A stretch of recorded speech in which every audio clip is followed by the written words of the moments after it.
Hey guys, Professor Bill, Comic Book University, and I'm reading The Fall and Rise of Captain Atom, issue number 3 of 6. Now, guys, this is what a comic book is supposed to be. This is a gorgeous story of he just got back, Captain Atom just got back from his time travel 5 years back in the 90s, and he married this girl, Dr. Takara, and she wound up dying. It turns out he moves back forward in time, and 2 years prior to him coming back, she had died.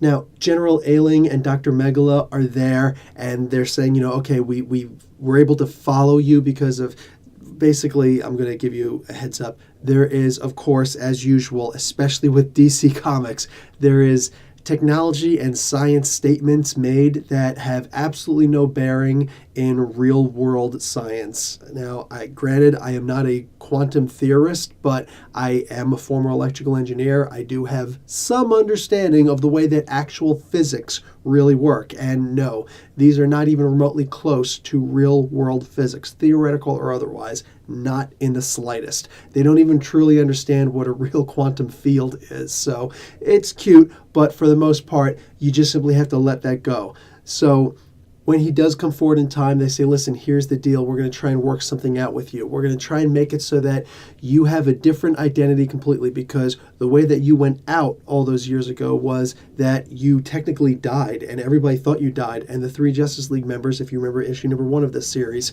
they actually went down with you in a sense that it made the entire Justice League look bad.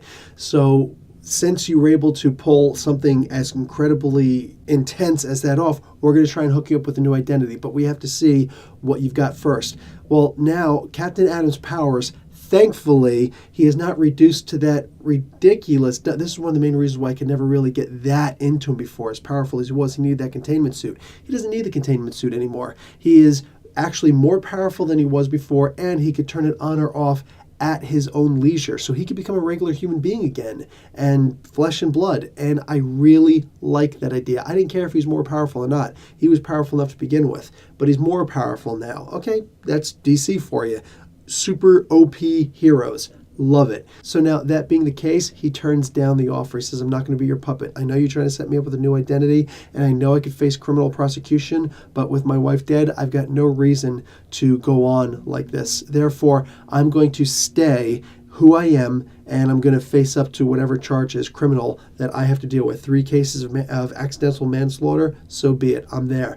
And then while he's at home looking up certain things, someone leaves a PDA under his door, and he looks at it, and there's the picture of him at his ex-wife, his widowed wife's tombstone, and it says that the general and the doctor aren't telling you something. You've got a 17-year-old son. Now that is sick, because we did see that Dr. Takara was pregnant before she mysteriously disappeared, right? Before he disappeared, and she, of course, no untoward circumstances, as they explained, but a 17-year-old son, that's something. So guys, I'm going to give this comic a B+.